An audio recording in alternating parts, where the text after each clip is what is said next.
मेरा ये channel subscribe करें और मेरे हर अपडेट आपको मिले, इसके लिए बेल आइकन जरूर दबाइएगा। जय हिंद दोस्तों। तो हम लोग मैथ के क्लास के साथ साथ कुछ साइंस फैक्ट को भी जानेंगे जो कि बेसिक है और सबको जानना ज़रूरी भी है। ठीक है, तो अब हम लोग ये बात करते हैं कि स्मॉलेस्ट पार्टिकल ऑफ यूनिवर्स, मतलब पूरे ब्रह्मांड का सबसे छोटा जो पार्टिकल को हिंदी में क्या बोलते हैं, कण, वो क्या है। ठीक है, तो सबसे छोटा कण अगर नॉर्मली ऐसे बात करते हैं तो उसको हम लोग क्या बोलते हैं, एटम बोलते हैं। ठीक है, एटम, हिंदी में इसको क्या बोलते हैं, परमाणु। यानी कि पूरा ब्रह्मांड किससे बना हुआ है, इसी परमाणु से मिलकर बना हुआ है। ठीक है, सनातन संस्कृति में हमारे जैसे हम लोग ये कहते हैं कि कण कण में भगवान है, तो अब कण कण में भगवान कैसे हैं, तो उसी भगवान को हम लोग जानने की कोशिश कर रहे हैं। ठीक है, जिसको हम लोग क्या बोलते हैं, परमाणु बोलते हैं। तो मान लेते हैं कि ये एक परमाणु है। ठीक है, तो इसके ये सेंटर है। ठीक है, केंद्र, और केंद्र में क्या रहता है, प्लस चार्ज होता है, जिसको हम लोग क्या बोलते हैं, साइंस में बोलते हैं प्रोटॉन। ठीक है, और इसको और क्या बोलते हैं, न्यूक्लियस भी नाम देते हैं। ठीक है, और इसके चारों तरफ क्या होता है, नेगेटिव ऊर्जा।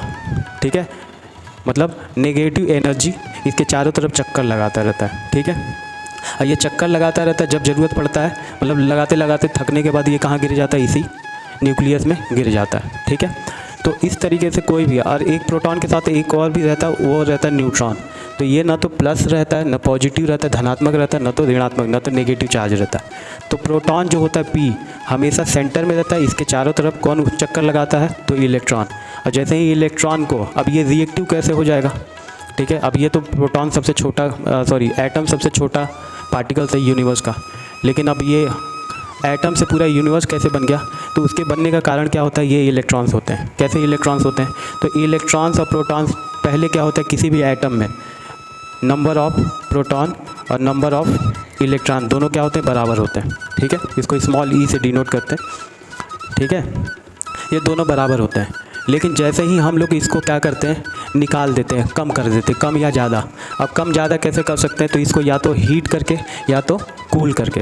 यानी कि जैसे ही हम इस एटम को गर्म करेंगे या ठंडा करेंगे तो उसमें से इलेक्ट्रॉन क्या हो जाते हैं, कम हो जाते हैं, कम ज़्यादा हो जाते हैं। तो जैसे ही ये कम ज़्यादा होगा, ठीक है, इलेक्ट्रॉन क्या होगा, जैसे ही कम ज़्यादा होता है तो ये क्या होता है, रिएक्टिव फॉर्म में आ जाता है। रिएक्टिव मतलब इसकी स्थिरता क्या हो जाती है, ख़त्म हो जाती है। ठीक है, और जैसे ही ये स्थिरता ख़त्म हो जाती है तो किसी और एटम से रिएक्शन करने के लिए ये क्या हो जाता है, बेकाबू हो जाता है। ठीक है, यानी कि जैसे इंसानों का नेचर होता है, ठीक है, हम लोग तभी तक स्थिर हैं जब तक हमारे पास क्या है, इच्छाएं पूरी हैं।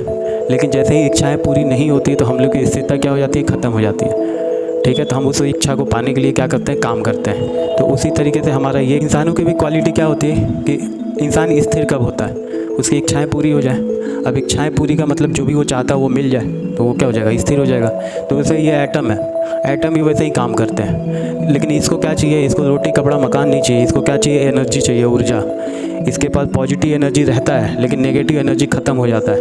और ये नेचर का सिद्धांत है कि नेचर क्या करता है, किसी भी चीज़ों को बैलेंस करने का काम करता है। मतलब प्रकृति का सिद्धांत है कि किसी भी चीज़ों को बैलेंस करने का काम करेगा। तो बैलेंस का मतलब अगर इसके पास 5+ चार्ज है, मतलब 5 धनात्मक ऊर्जा है तो 5 ऋणात्मक ऊर्जा भी, नेगेटिव चार्ज भी होना चाहिए, तब जाके ये स्टेबल होगा।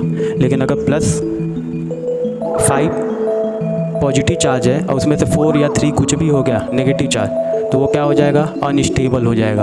अनस्टेबल हो जाएगा तो ये उसके पास भागेगा जिसके पास इतनी ऊर्जा हो, तो उसके साथ वो जुड़ के क्या क्या बनाता है, नई नई चीज़ों को बनाता है, जिसको साइंस में कंपाउंड कहते हैं। ठीक है, तो ये केवल एटम की क्वालिटी नहीं है, एटम से ही पूरा यूनिवर्स बना है, उसी यूनिवर्स के हिस्सा हम हैं, इंसान भी है। ठीक है, तो इंसानों के अंदर ये लक्षण जन्मजात है क्योंकि हम लोग यूनिवर्स के पार्ट हैं। तो हम लोग की स्थिरता लास्ट तक, जब तक हम लोग मरते नहीं हैं, हम लोग की स्थिरता ख़त्म नहीं होती है।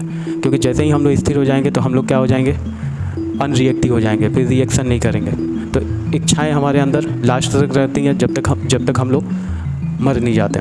और मरने के बाद क्या होता है, फिर जो हमारा शरीर होता है वो पाँच एलिमेंट में, यानी 5 तत्व में क्या होता है, टूट जाता है। फिर वही एटम, एयर, इन सब के फॉर्म में फिर से हमारा बॉडी चला जाता है। ठीक है, तो इसी तरीके के फैक्ट हैं। अगर अच्छा लग रहा है, एक्सप्लेनेशन बढ़िया लग रहा है तो लाइक, सब्सक्राइब और कमेंट करें और नेक्स्ट वीडियो का इंतज़ार करें। तो इस तरीके के फैक्ट हम